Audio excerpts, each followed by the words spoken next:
Halo, salam jumpa dan salam sehat. Perkenalkan, saya Johan Raymond Badmetan, dosen di jurusan Pendidikan Teknologi Informasi dan Komunikasi, Fakultas Teknik Universitas Negeri Manado. Video ini saya buat sebagai salah satu syarat untuk sertifikasi dosen tahun 2026 pada bagian pernyataan diri dosen dalam unjuk kerja Tridharma Perguruan Tinggi unsur pengajaran. Perkenankan untuk saya menjelaskan mata kuliah yang saya ampu, yaitu mata kuliah IT Governance. Mata kuliah ini ditujukan bagi mahasiswa program S1 jurusan Pendidikan Teknologi Informasi dan Komunikasi.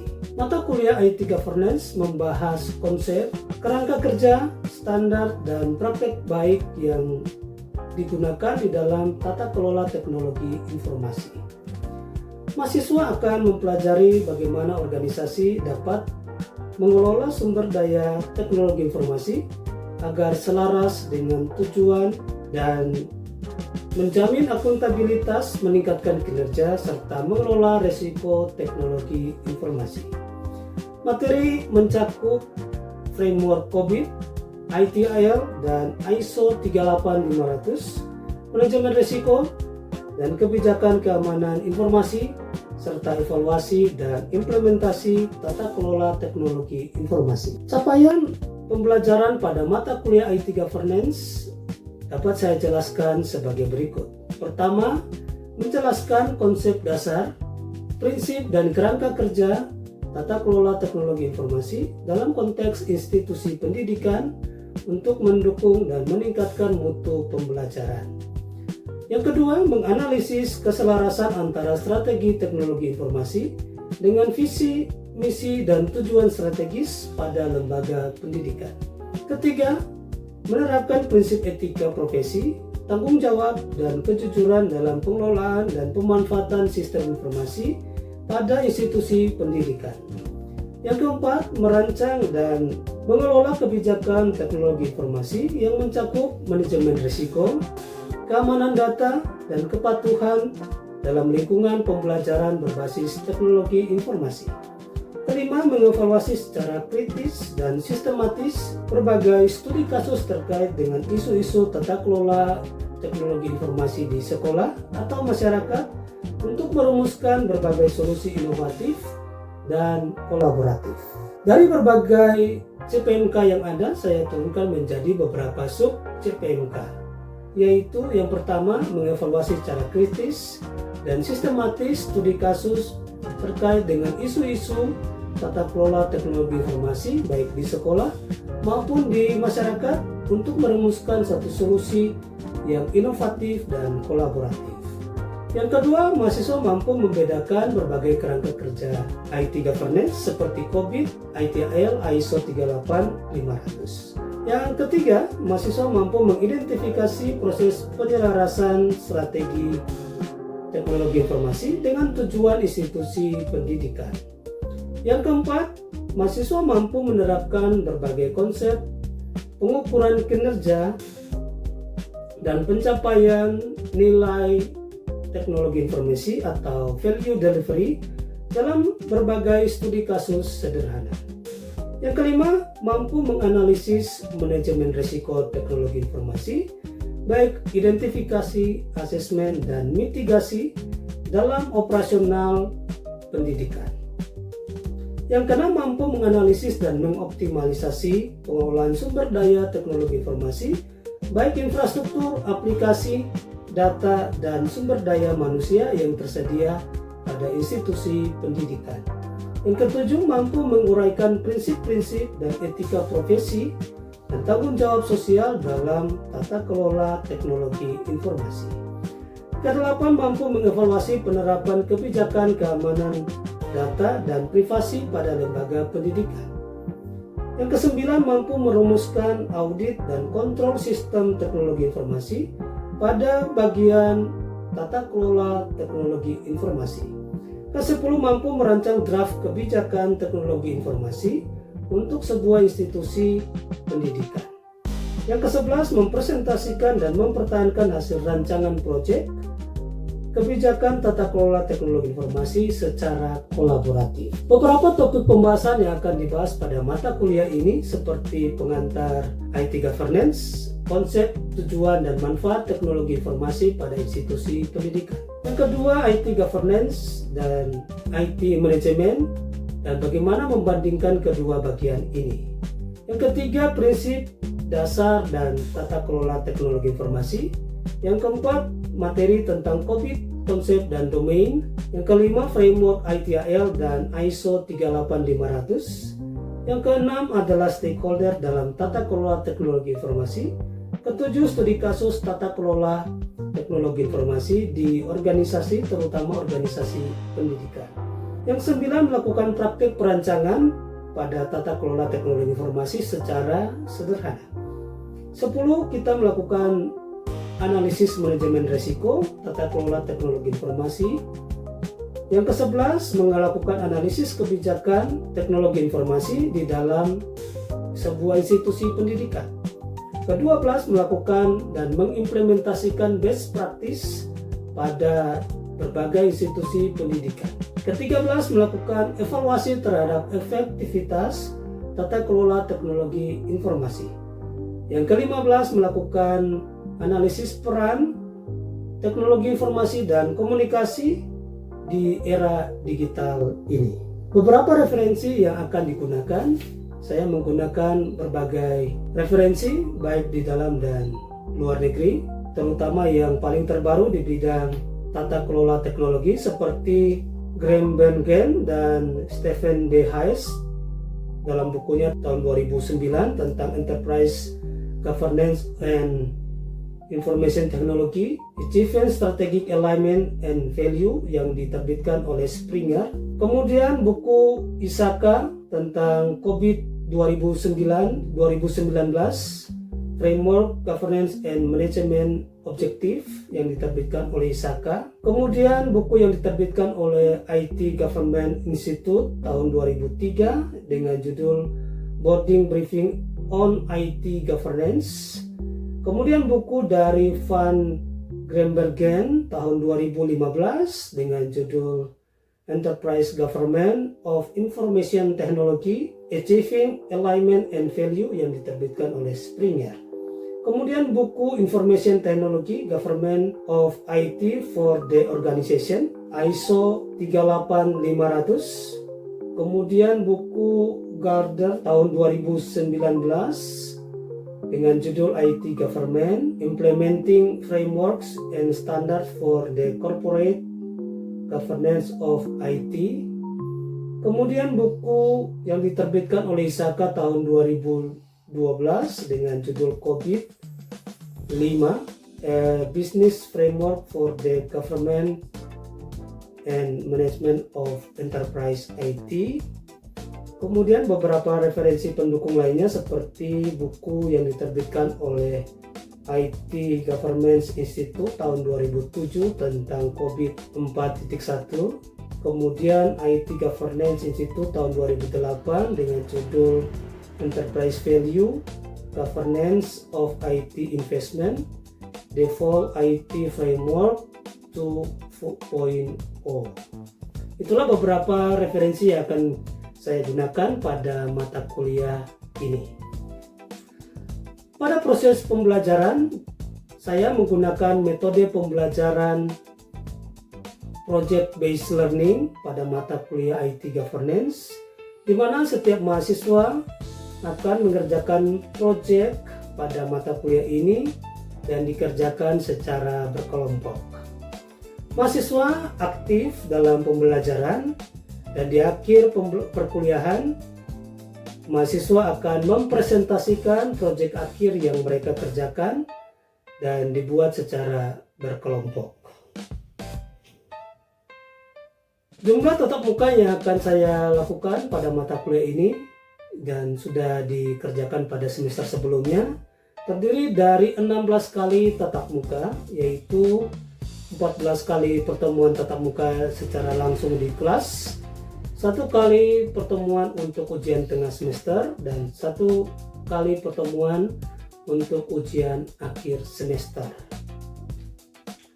Untuk penilaian, asesmen yang saya gunakan, saya menggunakan penilaian yang terdiri dari berbagai komponen. Yang pertama, kuis individu dengan bobot sebesar 10%, tugas proyek sebesar 30%, ujian tengah semester sebesar 30%, dan ujian akhir semester sebesar 30%. Itulah bobot penilaian yang akan saya lakukan pada mata kuliah ini. Demikian informasi yang saya dapat berikan terkait dengan mata kuliah yang saya ampu, yaitu mata kuliah IT Governance yang dikontrak oleh mahasiswa program S1 Program Studi Pendidikan Teknologi Informasi dan Komunikasi Fakultas Teknik Universitas Negeri Manado. Selanjutnya saya akan menyajikan cuplikan perkuliahan yang saya laksanakan di dalam kelas sebagai berikut ini. Siang teman-teman. Apa kabar? Semoga tetap sehat-sehat ya. Hari ini kita akan mulai untuk mempelajari satu mata kuliah yang sangat menarik, yaitu Tata Kelola Teknologi Informasi. Ini mata kuliah yang menarik, tapi sebelum mulai ya kita mau awali dulu dengan doa. Terima kasih. Baik teman-teman sekalian, mata kuliah hari ini tentang pengenalan mata kuliah Tata Kelola Teknologi Informasi. Untuk mata kuliah ini, kita akan mempelajari mata kuliah ini yang intinya adalah menyatukan proses dan struktur dari organisasi yang memungkinkan perusahaan atau industri itu bisa menciptakan nilai tambah. Jadi mata kuliah ini akan mengajarkan teman-teman satu kemampuan untuk menggunakan teknologi informasi sehingga perusahaan itu bisa mendapatkan nilai yang lebih tinggi. Hari ini kita akan khusus untuk mempelajari topik yang pertama, yaitu konsep tata kelola. Nah, ada beberapa referensi yang saya gunakan. Saya menggunakan referensi dari Graham Bergen, yang bukunya tentang Enterprise Governance of Information Technology. Itu buku utama kita ya. Nanti ada beberapa tambahan seperti dari IT Governance Institute, yang Kubit 4.1, juga ada Enterprise Value ya. Itu referensi yang kita pakai. Lalu ada beberapa studi kasus yang akan saya ambil dari hasil penelitian saya bersama beberapa teman yang melakukan penelitian tentang teknologi informasi. Nah, secara khusus tujuan dari pembelajaran kita adalah mahasiswa mampu menjelaskan konsep, praktik, dan kerangka dari tata kelola teknologi informasi di perusahaan. Itu yang nanti teman-teman bisa capai pada kuliah hari ini. Nah, topik pembahasannya ada 3. Yang pertama adalah tata kelola teknologi informasi di perusahaan. Yang kedua adalah penyelarasan dari bisnis dan teknologi informasi. Lalu yang ketiga adalah nilai bisnis dari teknologi informasi itu sendiri. Oke, saya masuk ke yang pertama. Kita mau lihat dulu tentang tata kelola dari teknologi informasi itu. Nah, ini adalah satu konsep baru bagi perusahaan-perusahaan sekarang. Kenapa bisa begitu? Waktu teknologi informasi belum digunakan, kita hanya melihat bahwa teknologi informasi itu bagian terpisah dari bisnis perusahaan. Oke, jadi internet, email, dan lain-lain itu bagian yang terpisah dari bisnis perusahaan itu sendiri. Sekarang kita sudah menggabungkan antara bisnis perusahaan dan teknologi informasi itu sendiri. Jadi dua-dua ini kemudian saling berkolaborasi membentuk satu sistem baru di dalam perusahaan itu sendiri.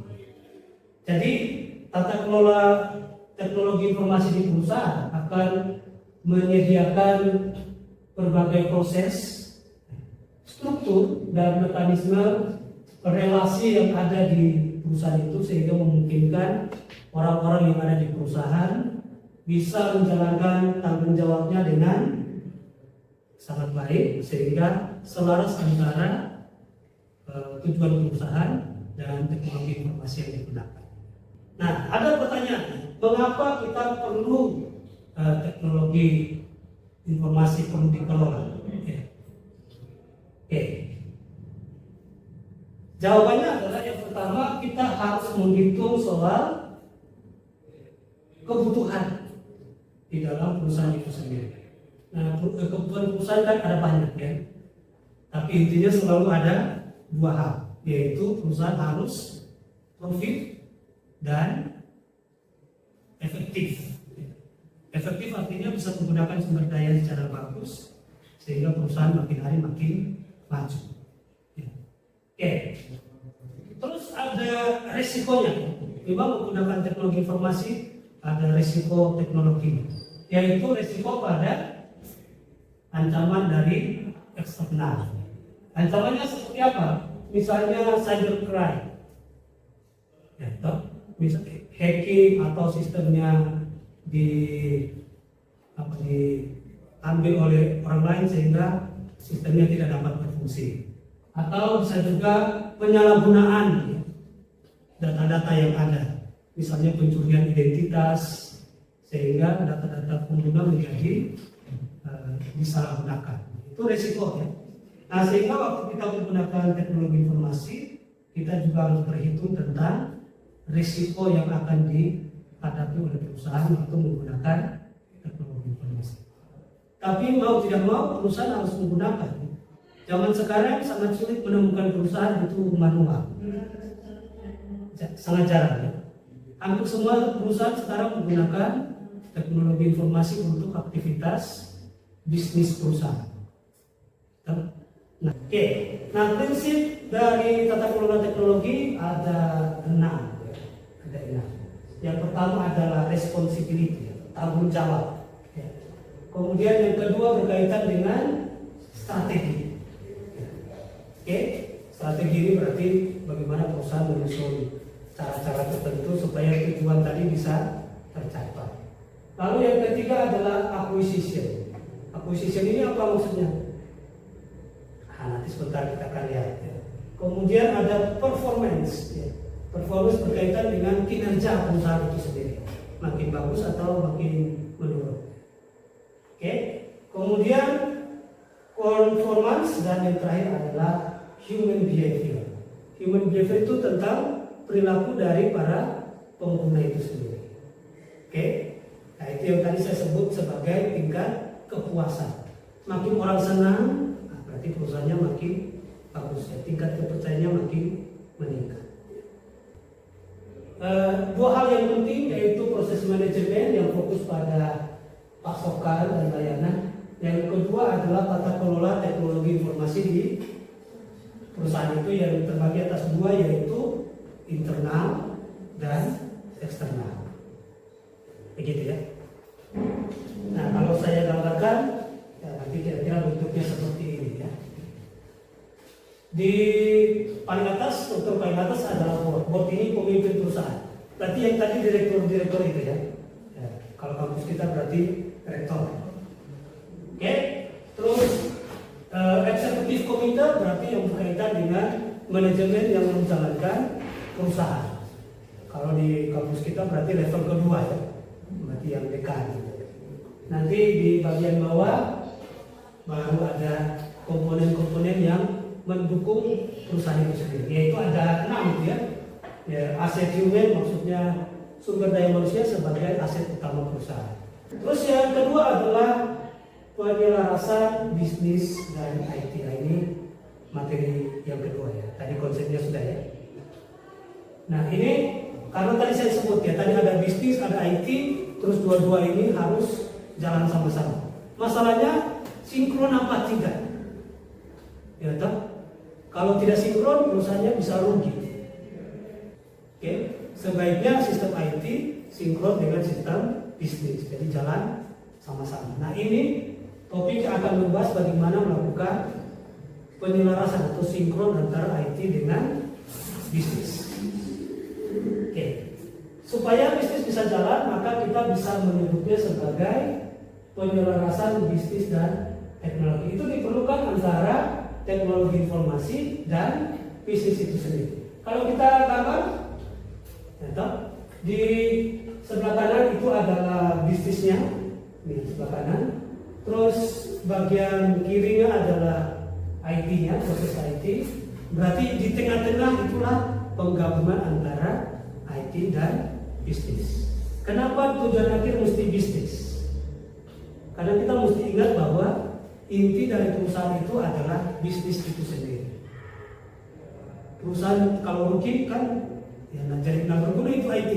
Biar komputermu mahal tapi perusahaan mau rugi, ngapain juga kita beli itu rugi. Oke, jadi tujuan akhir dari perusahaan itu adalah punya investasi yang bagus bagi perusahaan. Jadi perusahaan itu harus mendapatkan manfaat. Di tengah-tengahnya adalah bisnis dan IT. Oke, cara menggabungkan, nah ini cara menggabungkannya. Kita bikin empat kuadran seperti ini. Oke, bagian kiri atas itu adalah bisnis strategi. Berarti perusahaan itu harus lihat dulu strategi bisnisnya apa. Oke, terus dia lihat lagi IT-nya. Strategi untuk IT-nya apa? Kemudian disatukan melalui proses-proses ya. Di sini ada proses-proses. Oke, terus di bagian bawah supaya IT strateginya bisa jalan, dia harus punya infrastruktur. Berarti dia harus punya jaringan internet, punya server mungkin, punya komputer dan lain-lain. Oke, lalu sebelah kiri bawah itu adalah organizational structure. Maksudnya dia harus punya infrastruktur, punya struktur organisasi, punya orang, ya toh, dan urusan-urusan bisnis yang nanti bisa berjalan pada proses di bagian bawah. Nah, supaya dia bisa berjalan, maka orang membuat satu model namanya model strategic alignment. Oke, disingkat jadi SAM. Oke, SAM itu strategic alignment model. Nah, model ini menyatukan antara IT dan bisnis. Oke, nah cara menyatukan kira-kira seperti ini. Mungkin ada gambar yang lebih mudah ya. Gambar yang tadi kemudian kita selaraskan dengan model ini dari atas ke bawah, dari kiri ke kanan. Nah, perhatikan itu panah ya. Sehingga kita akan ketemu dengan berbagai cara-cara yang lebih efektif untuk menyatukan IT dengan bisnis. Oke. Nah, pada prinsipnya kita bisa menyelaraskan antara bisnis dan IT dengan memperhatikan proses-proses bisnis. Oke? Contoh adalah bagaimana kita bisa menggunakan aplikasi-aplikasi yang ada di perusahaan. Perhatikan poin yang di tengah ya. Oke, sehingga bisa mengintegrasikan berbagai proses yang ada di perusahaan. Kita sebut proses bisnis. Begitu ya. Dan intinya adalah tata kelola teknologi itu berbicara bagaimana kita bisa menggunakan IT untuk mendukung bisnis sehingga bisnisnya bisa lebih profitable atau bisa efisien dan bisa juga efektif. Kira-kira seperti itu ya teman-teman. Nah, bagian berikutnya saya ingin membagi kelompok mungkin kiri dan kanan. Nanti ada pertanyaan yang saya berikan, kemudian teman-teman diskusikan, dan setelah itu teman-teman akan presentasi. Oke? Ya. Pertanyaannya seperti ini ya, kita diskusi kelompok. Apa makna dari prinsip penyelarasan IT dan jelaskan apa implikasinya ya, terhadap bisnis dan teknologi informasi. Seperti itu. Silakan berdiskusi kelompok kanan dan kelompok kiri. Setelah itu kita presentasi. Silakan. Oke, waktu sudah selesai. Kelompok sebelah sini, ya silakan di presentasi di depan sini. Baik, di sini kami akan Ya, oke. kami akan hasil diskusi kami yang kami telah diskusikan, yaitu implikasi bagi TI. Peningkatan keamanan dan kepatuhan tata kelola TI yang baik membantu memastikan bahwa sistem data dilindungi dari ancaman keamanan dan sesuai dengan peraturan yang berlaku. Demikianlah hasil dari kami. Baik, terima kasih pertanyaan. Jadi kelompok sudah merumuskan hal yang bagus berkaitan dengan pertanyaan dan itu sangat membantu kita untuk memahami materi ini ya lebih bagus lagi. Untuk minggu depan materi kita berkaitan dengan nilai bisnis dari teknologi informasi itu sendiri. Ya, sebelum tutup ada pertanyaan untuk refleksi ya. Pertanyaannya singkat tapi nanti kemudian bisa juga dikerjakan di rumah dalam bentuk mini project ya. Berkaitan dengan bagaimana kita menentukan spesifikasi dan menghubungkannya dengan tujuan bisnis dan tujuan IT. Jadi yang tadi proses pada IT dan proses pada bisnis kita bisa selaraskan. Nah, teman-teman bisa mencoba untuk mempraktikkan ini nanti ya, di tempat masing-masing. Ada form yang nanti bisa diisi. Business goals dan kemudian IT goals ya. Business goalsnya diurutkan ke bawah, kemudian diselaraskan dengan IT goals atau tujuan IT di sebelah kanan. Ya, saya berharap teman-teman bisa mengerjakan tugas ini dengan bagus dan bisa memaknai materi ini dengan baik juga sehingga ada pemahaman baru dari teman-teman sekalian. Tapi sebelum saya tutup ada pertanyaan dulu ya. Baik, silakan. Saya ingin bertanya mengenai IT governance. Ya. Yang menjadi pertanyaan saya, apakah IT governance ini sangat penting dalam dunia pendidikan, terutama di industri dan juga bagi pendidikan, terkhususnya di universitas perguruan tinggi? Ya, baik. Terima kasih pertanyaan yang sangat menarik bagi kita. Ya, kalau kita perhatikan sekarang ini dunia yang tidak dapat terlepas lagi dengan teknologi informasi, sehingga semua perusahaan termasuk lembaga pendidikan itu tidak dapat melepaskan diri dari teknologi informasi. Nah, dalam rangka bisa mencapai tujuan-tujuan pendidikan pada institusi pendidikan, maka kita bisa menggunakan teknologi informasi untuk membuat kegiatan-kegiatan pendidikan itu bisa lebih efektif. Ya, contoh kita menggunakan sistem informasi akademik, sehingga tugas-tugas administratif di dalam pendidikan bisa dikerjakan melalui aplikasi-aplikasi yang tersedia. Ya, begitu ya. Bisa apa? Ya. Baik teman-teman, mengakhiri kuliah di hari ini ada refleksi yang perlu saya sampaikan. Ya. Yang pertama adalah kita bisa menggambarkan bagaimana bisnis itu bekerja melalui berbagai proses-proses bisnis sehingga perusahaan menjadi efektif dan efisien. Kita juga bisa menggunakan tujuan bisnis untuk melakukan proses transparansi pada sistem keuangan sehingga perusahaannya menjadi lebih efektif dan efisien.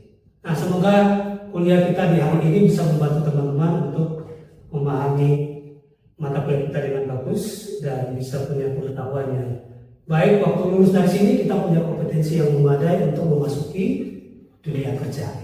Demikian kuliah hari ini. Mengakhiri kita akan tutup dengan doa. Pada kali juga kita mulai dengan doa ya. Silakan siapa yang mau berdoa.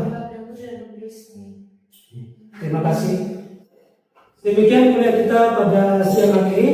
Sampai ketemu di minggu yang akan datang. Selamat siang. Siap.